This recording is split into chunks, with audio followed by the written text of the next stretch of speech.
We'll continue with our discussions of the air loads on the rotor.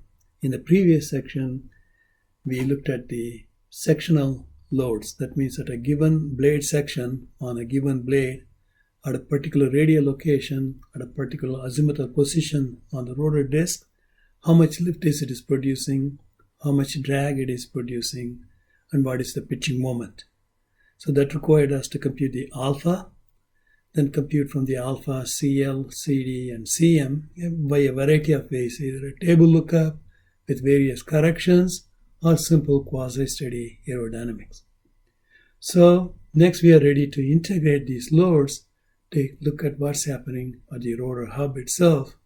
What is the total lift we are generating? What is the total drag we are experiencing? What type of moments we are experiencing, and so forth. Because it's a hinged rotor we are considering, there will be no moments at the rotor, at least at the hinge, but there will be some moments at the hub. So we are going to focus primarily on the lift portion of the rotor disc in this particular section, but the other things can be similarly be found. So in the previous sections, we looked at the angle of attack of a typical blade section. We discussed how to compute the lift, drag, and pitching moment. And we also looked at how to compute the L prime, which is the sectional lift per unit span, and D prime, which is the sectional drag force per unit span.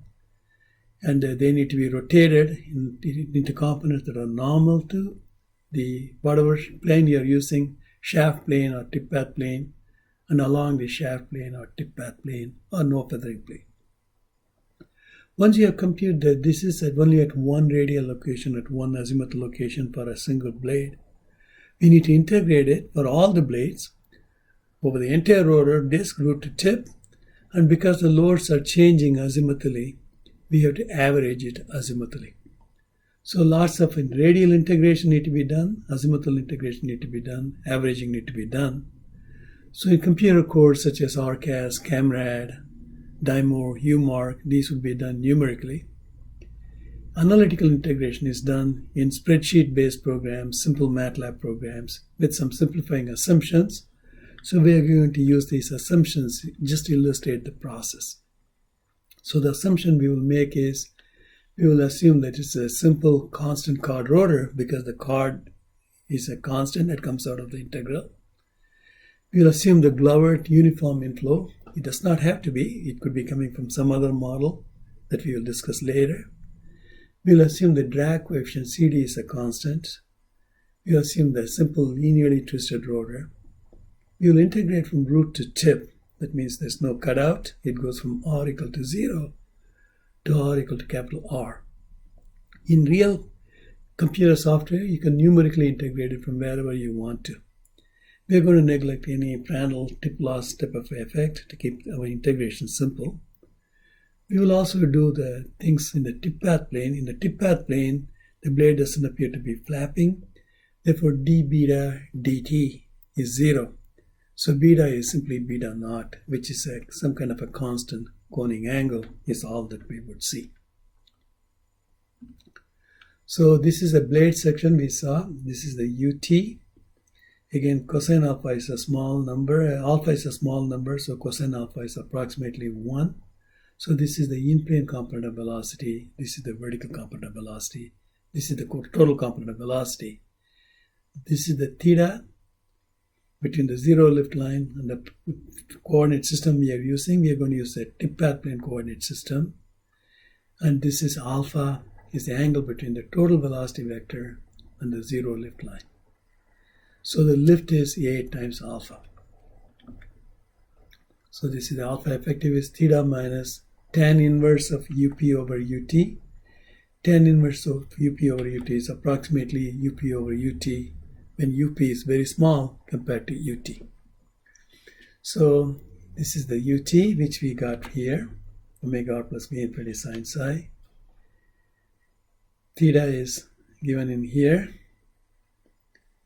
What happened to the other components? Theta 1c, theta 1s, theta 1, all those things will be there also. Okay, this is just the fixed part of the theta. On top of it, you will have a cyclically varying theta 1c, theta 1s, so forth. UP is made of free stream component of velocity normal to the tip path plane, induced velocity normal to the tip path plane. This is the unhedral dihedral effect. There's no R beta dot effect, no flapping effect, because we're doing it in the tip path plane. So these two things could be thought of as omega capital R, which is the tip speed, times the inflow ratio, total inflow ratio. Total inflow ratio is sum of these first two terms here, V plus V infinity sine alpha tip path plane divided by the omega capital R. Then V infinity beta sine psi. L prime is 1/2 rho C, CL times the total velocity squared. Again, UP is small compared to UT, so you can write it as UT squared. Then plugging in for the alpha effective, we get this expression. All right. Now, if you include the theta cyclical pitch values, you get this extra components of theta, which was not there in the previous part. Here we only saw these two terms, but this is the cyclical variation of the theta. And this is the UT squared times theta minus UP. Performing all the algebra is simple multiplication, simple things. We see a second order term here, first order term here. We also see a second order term times the first order term. We say a sine cube psi. That means we can get up to 3 harmonics even with our extremely simple model with all these assumptions. If you had used a dynamic stall model, dynamically varying lift, dynamically varying drag, we may get even higher harmonics. Also, if the lambda, which is the induced velocity, is changing rapidly, for example, during a blade vortex interactions, which we'll talk about later on, then you're going to get even higher harmonics, very rapid higher harmonics. That's why when you're landing in your own wake, a helicopter has a lot of shaking. When it's flying high-speed forward flight, the retreating blade is stall, so you get a lot of vibrations. But our simplified approximation, we already pick up to the third harmonic up here. Okay. Notice that this theta 1s is a cyclic pitching. So on the advancing side, theta, we want to reduce the angle of attack because we're getting too much dynamic pressure. So theta 1s will be increasing the faster you go. On the retreating side, theta 1s will be increasing the angle of attack. So we are going to get a large contribution from here, this term here, when you are in dynamic stall. Now this is the L prime. So how do this is only at one radial location, at one azimuth location. So if you multiply L prime times dr, this is the lift produced by just that one element. If you integrate from 0 to r, you get the lift produced by that blade at one particular azimuthal location. I have B blades, so I bring B here. But because this is changing azimuthally, we average it azimuthally. That means you integrate this from 0 to 2 pi, then divide by 1 over 2 pi. This is called the azimuthal averaging. So computer programs will divide the radial locations into equally spaced locations radially. So they will numerically integrate L prime times delta R. They will do this at 24, 36 azimuthal. Think of a pizza sliced into 24 slices or 36 slices every 15 degrees or every 10 degrees. Then each value you get, add them all together by divided by 24 or 36, add all the azimuthal contributions, divided by the total number of slices, then you're getting an azimuthal average. So numerical averaging will be done in the computer codes. Here we are going to do analytical calculation. Because these are fixed limits, we can interchange the azimuthal integration and the radial integration. That's because if it's better to do this azimuthally, because lots of terms will go away, because sine of psi goes to 0, sine psi cosine psi goes to 0, sine squared psi produces pi, cosine squared psi produces pi. By the way, sine cube psi will also produce 0. So if you have azimuthally integrated, you'll get, this is the azimuthal average. Now, this is a function of r only, radial location. So now we can radially integrate it. So that we have interchanged the radial integration, brought it to the outer integration. We did the azimuthal integration first. We interchanged the order of integration. So radially integrating this 0 to r dr, and then multiplying by the number of blades, you'll pick up a B times C. We can C is the chord. This is thrust. You'll get an expression like this. Notice that it includes twist. It includes the theta 1s measured in the tip path plane, because that's the coordinate system we are using in our work. Inflow is in the tip path plane. Again, that's the simplifying assumption that we made. So this is the thrust. If you take the thrust and divide it by rho, which is the density, times disk area, which is pi r squared, times the tip speed squared, which is omega squared r squared. A lot of this omega squared r squared will go away. BC over capital pi times capital R is solidity sigma A. Rho will go away because rho will appear in the denominator. Rho is here in the numerator. So you get an expression for the CT, such as it's given as this here. So if you set mu equal to 0, we get our Hauer expressions back. Okay. So we get very simple expressions. By the way, this will become lambda I, because there's only induced velocity will be there. There's no sinusoidal pitching in the Hauer, so this will go away. Mu will go away. Mu will go away. So we can look back and we'll get the same expression we got analytically in CT with our Hauer lectures that we were talking about in several recordings earlier. How about the torque and power?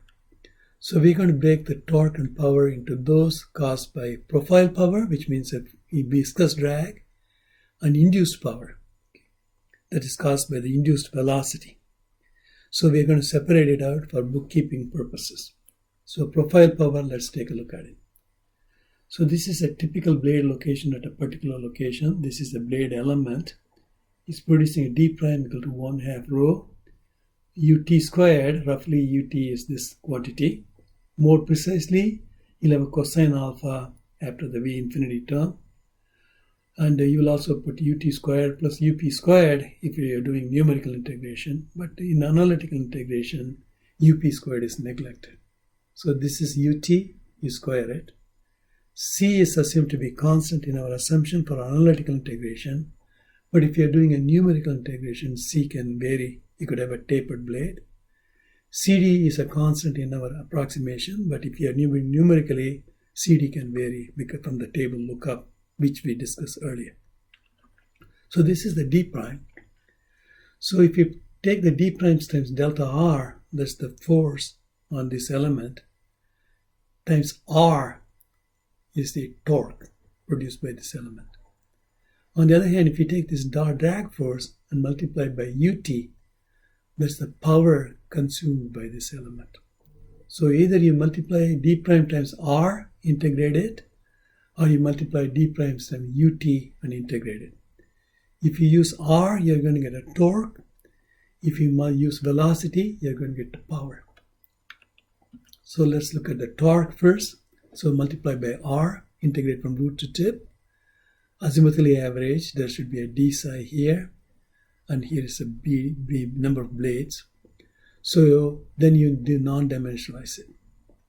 So if you take this d prime that I given in here, basically it's got a square of this number, and do the calculus. It's pretty straightforward. Lots of constants come out, like a rho comes out of the integral, quad comes out of the integral, c naught comes out of the integral. Omega ut squared stays inside the integral because ut is a function of r and psi both. So after you perform the integration, you get an expression for q divided by rho times tip speed squared times the disk area r times the blade radius r a disk area is pi r squared times A, you get this expression for the CQ naught. Again, if we set mu equal to 0, we recover our Hauer expression, which is sigma CD naught over 8 for the torque coefficient, just for the profile part of it. How about the power? Instead of R, we use UT. So again, take the d prime, multiply by UT, integrate radially, average azimuthally. In comprehensive course, the integration will be done numerically in the radial direction at the 24 to 36 slices. Then they will average over all 24 to 36 radial locations, azimuthal locations. That will be your average value. That's per blade. Then they will multiply by the number of blades. But in our case, because d prime is analytically known and ut is analytically known, we can perform this integral analytically. So if you do this, this is what you get for the profile power.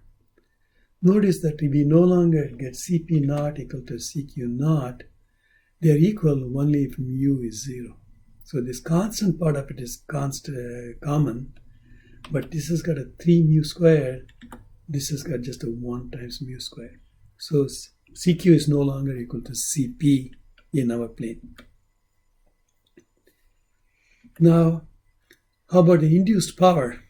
So we have to take the lift. The lift is tilted backwards slightly this way. So this angle is phi.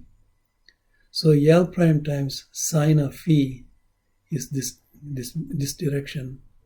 Sine of phi is simply roughly phi in radians. Sine of phi is up over ut. So phi is up over ut. So L prime times up over ut is the rearward directed induced drag force parallel to the plane here. So UP we know here, L prime is 1/2 rho C CL UT squared. Then one of the UT will cancel away. So this is what we get for the expression.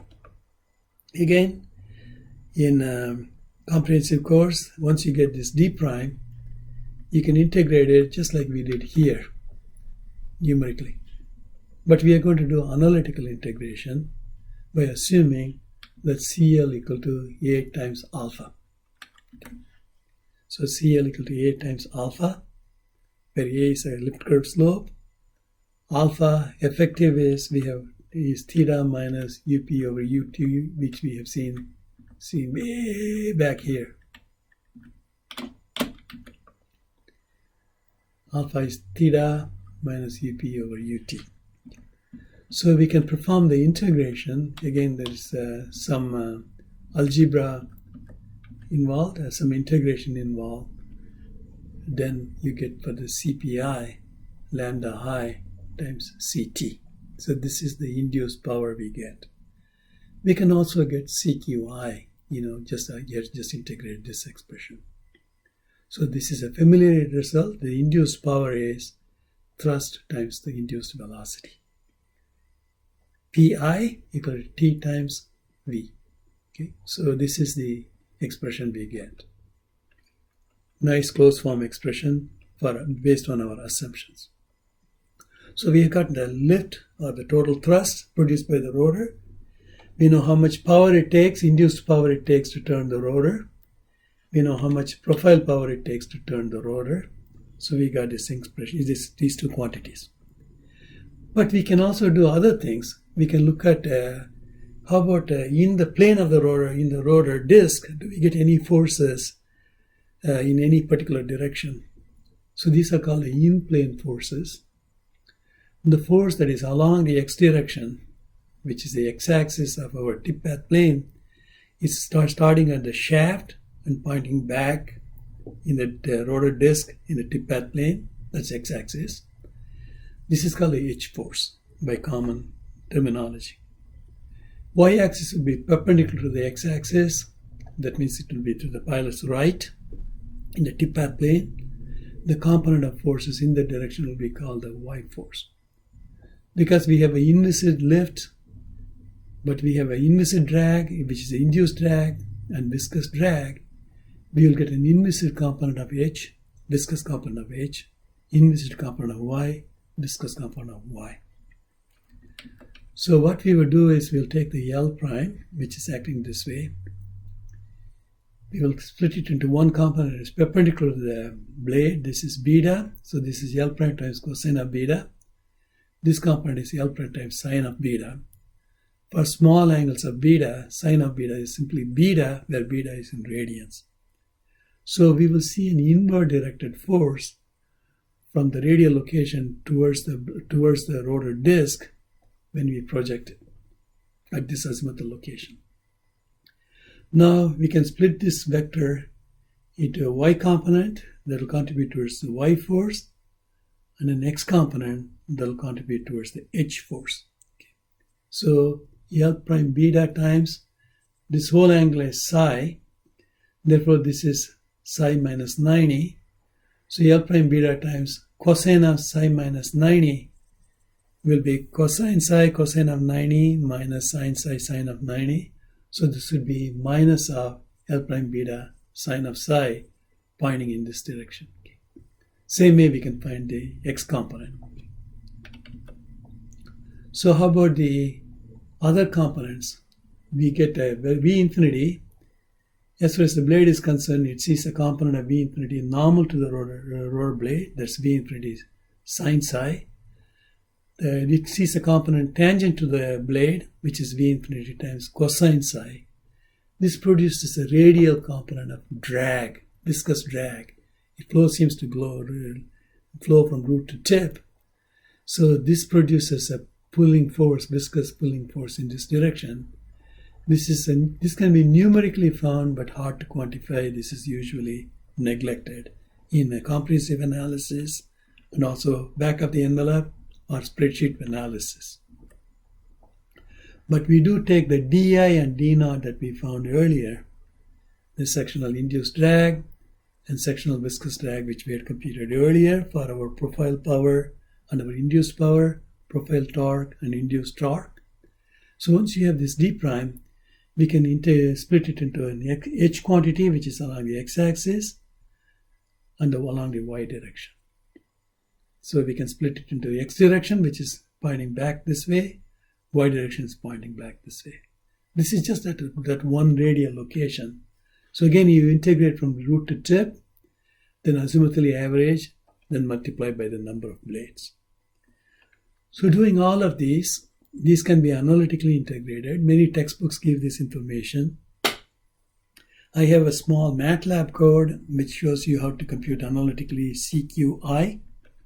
So when you do these things, you get this is the closed form expression for the H force, which is along the x-axis in the tip path plane.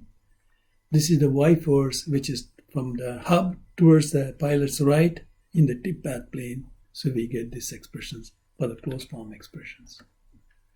So now we have gotten at the hub the total thrust coefficient, which was shown up here. We have found the power, both the profile power and the induced power.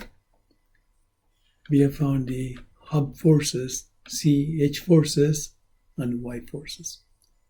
Now we have got this expression, but all of them had a big assumption.